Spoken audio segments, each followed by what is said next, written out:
Hello guys, அஸ்ஸலாமு அலைக்கும். நம்ம இன்றைக்கி ஒயிட் சாக்லேட் ப்ரௌனி எப்படி செய்கிறதுன்ட்டு தான் பார்க்க போகிறோம்.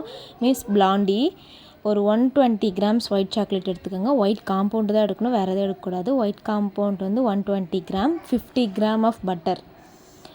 ஃபுல்லாகவே பட்டர் சேர்க்கணும்னாலும் பிரச்சனை இல்லை, ஆனால் பட்டர் ஸ்மெல் கொஞ்சம் ஹெவியாக தெரியும். அதனால் 50 கிராம் பட்டரும் 40 கிராம் ஆயிலும் நம்ம சேர்த்திக்க போகிறோம்.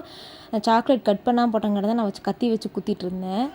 நல்லா நம்ம கீழே வந்து ஒரு ஹீட்டான தண்ணி எடுத்துக்கோங்க. ஒரு பாத்திரத்தில் ஒரு அரைவாசி ஹீட்டான தண்ணி எடுத்துகிட்டு அதுக்கு மேலே வந்து நம்ம ஒரு பாத்திரம் வச்சு நம்ம கவுண்டர் டாப்லேயே கரைச்சிக்கலாம். அடுப்பில் வச்சு கரைக்கணுன்ட்டு இல்லை, ஏன்னா வந்து கொஞ்சம் அடியில் வந்து சாக்லேட் மாதிரி கெட்டி ஆகிடும். நம்ம கரைக்கிற பாத்திரமும் கீழே இருக்கிற தண்ணியும் டச் ஆகக்கூடாது. அந்த மாதிரி வச்சு கரைச்சிக்கிட்டு அது கூட ஒரு பவுலில், ஈரமில்லாத ஒரு பவுலில் ஒரு 2 முட்டை எடுத்து ஆட் பண்ணிக்கலாம்.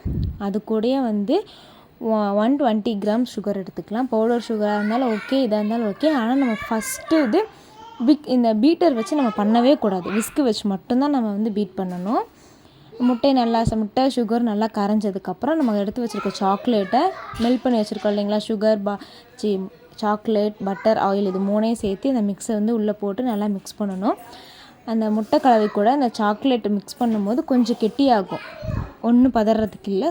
அப்போ அந்த மாதிரி கெட்டியாகி இந்த மாதிரி ஒரு கிளாஸி கன்சிஸ்டன்சி வந்தால் நம்மளோட ப்ரௌனியில் கம்பல்சரி கிரிங்கிள் டாப் வரும்.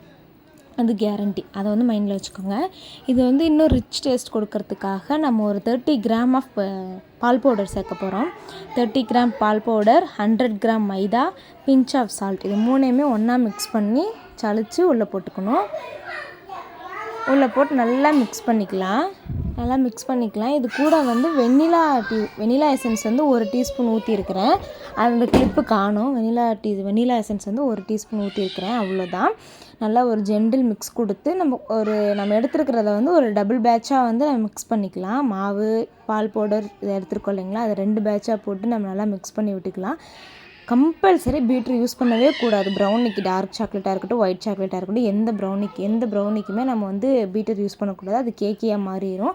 இப்போ நான் 8 இன்ச் டின்னில் வந்து நான் ஊற்றிக்கிறேன். நான் இன்றைக்கி செஞ்சுருக்கிற அளவு சொல்ல மறந்துட்டேன். 1/2 கிலோ 500 கிராம் ஆன அளவுக்கு நம்ம அளவு சொல்லியிருக்கேன். டிஸ்கிரிப்ஷனில் டீட்டெயிலாக உங்களுக்கு மெஷர்மெண்ட்டோடு கொடுக்குறேன். இது மேலே டபுள் சாக்லேட் மட்டும் போட்டு நான் வந்து ஒயிட் சாக்லேட்டில் செஞ்சங்காட்டி மில்க் சாக்லேட்டும் டார்க் சாக்லேட்டும் போட்டிருக்கிறேன். அவ்வளோதான், நம்மளோட சூப்பரான ரெசிபி ரெடி. நம்மளுக்கு சூப்பரான ப்ரௌனி ரெடி. உங்களுக்கு இந்த மாதிரி ப்ரௌனி தேவைப்பட்டுச்சு அப்படின்னா மேலே இருக்கிற வாட்ஸ்அப் நம்பருக்கு வாட்ஸ்அப் பண்ணி டீட்டெயில் கேட்டுக்கோங்க. சூப்பரான ஃபஜ்ஜியான சூவியான ப்ரௌனி ரெடி. உங்களுக்கு வேணும்னா வாட்ஸ்அப் பண்ணுங்கள்.